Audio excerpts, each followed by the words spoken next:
Hey my friends, welcome back. Yeah, as you can see in today's video, we're gonna paint this nice little beach water painting here. So, I did use here a 40 by 50 centimeter HDF plate. Kind of a small pressed board. Yeah, we're starting to build up the sand area, as you can see here. I didn't thin down the colors too much. Yeah, to really make sure that I, kind of am able to really cover the white of the canvas completely, more or less. Yeah, and then you see here we start with the area that is below the water, kind of. And here it's important that you need to, kind of use a thinner layer of color. I use the dry brush technique. Just, you see the white of the canvas still shining through in the front areas. Also in the back, like this here, as you can see. This really helps to add details to the whole thing, more or less. Makes it just look, a bit more detailed, a bit more richer. In the back, opposed to that, in the back I'm, using a thicker layer of color. I'm kind of painting now the deeper parts of the water, as you can see here. Also, I'm blending quite a bit more, so that this color really, covers the white even better than in the front. And you can really see the difference between the, color in the front, a very thin layer, already detailed. Yeah, and then I let the whole thing dry, and I, discovered that this part here looks crappy, so I, kind of go back, mix another set of colors, you can see here. So if you want to learn more about how I did this painting here, then make sure to check out my Patreon, link is down below here, where we have meanwhile 100 full-time tutorials, between 2 and 9 hours of in-detail painting. Make sure to check it out. Again, the color is not thinned down at all. Again, using the dry brush technique to blend those areas. Yeah, then I prepare a set of brushes, as you can see here. Very important. Get rid of all the dust that you collected while you kind of waited for the painting to dry. And then we start to build up the detail parts on the beach. I thinned down the color quite a bit with some linseed oil. Then I start to practice. Really important, practice before you start to sprinkle. I'm grabbing some more linseed oil, you see, making it just a bit thinner. Then you need to spread out the color more or less with this technique here, as you can see here. With this technique you get very fine details, as you can see here, in a very quick and efficient way. See here, I'm kind of filling up the whole thing, twisting the brush, left, right, up and down. Yeah, and then we start to build up the detail parts on the sand. You can see here, this rock part here. And really note that I'm kind of using the background color again to paint the rock, make it look a bit more, it looks better this way, gives the whole thing a bit more depth. And then I also start to build up those little water reflections. This rock is wet basically, and we have all those little fine reflections on the rock itself. I need some more details, some more little rocks. And don't forget to light them up, as we have the light coming in from the left side.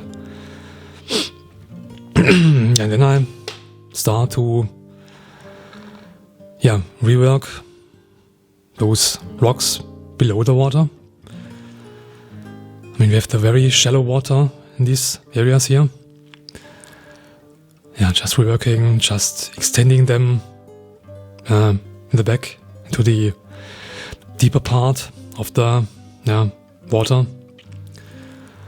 Also adding different colors. Also very important, we have the greens here, we have some reddish tones, a bit brown, grayish, and on the right part we have smaller rocks.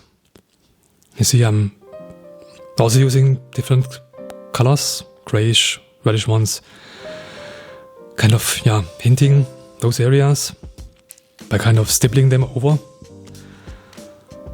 And then I fine blend with a dry brush and push them a bit back.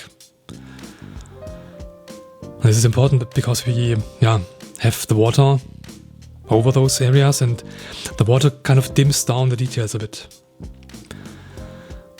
And here I'm extending the rock parts into the deep water parts of this painting here.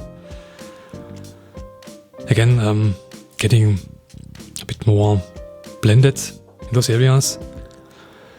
The deeper the water, the more blended the rock areas need to be painted.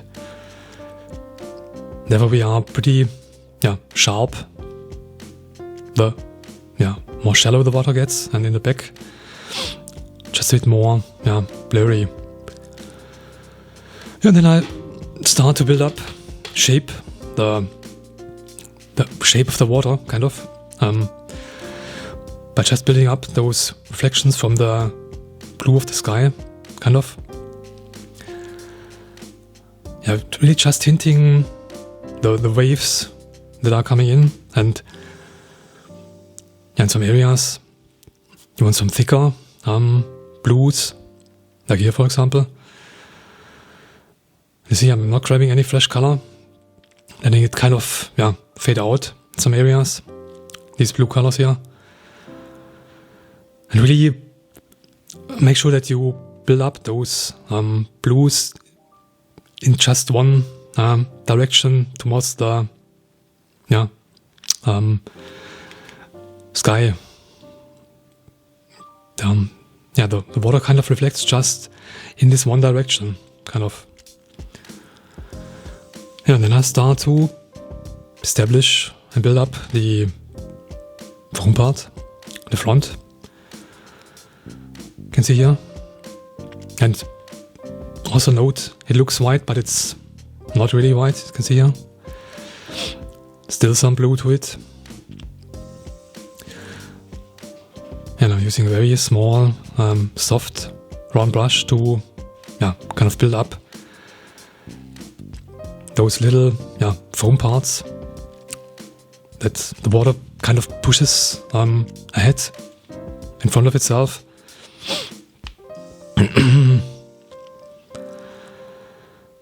It's a very tedious task.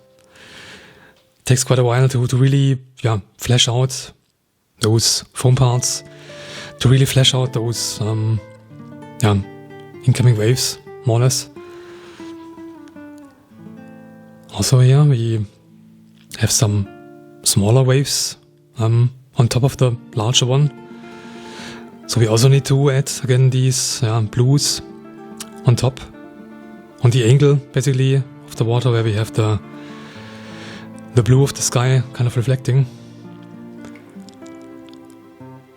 And this white water also needs to kind of fade out in some areas.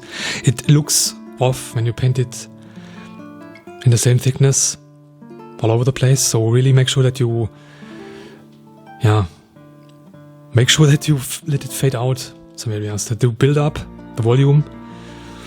It's do here basically, but really also add those fine little details, those fine smaller waves on top, also those larger foam parts that we have in the back, as you can see here now. I'm still using this small little round soft brush. Also switching the colors a little bit, getting a bit deeper in the blue. And this, to mock it up, it's pretty difficult. Therefore, you should really make sure that you have a nice photo reference. I mean, in this case, you can follow my painting here. Also adding a ton of details, little dots and spots here and there, and yeah, it kind of develops over time. And then we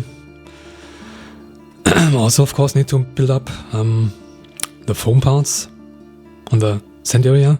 We basically have here a very, very thin layer of water where the foam basically drags along, kind of, back to the to the water, kind of. We have the foam around this rock area here. Again, ton of details, smaller, bit brighter. Again, letting the whole thing fade out and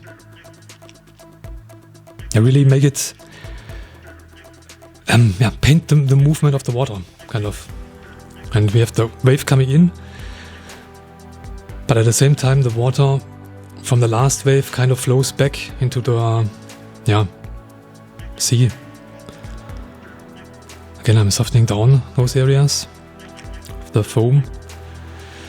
And there's one little thing missing, the shadow beneath those foam parts.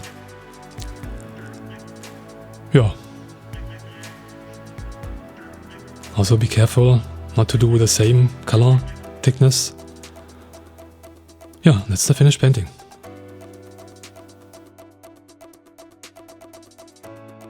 Thanks for watching. Hit that like button, that subscribe button please, and yeah, see you next time. Bye.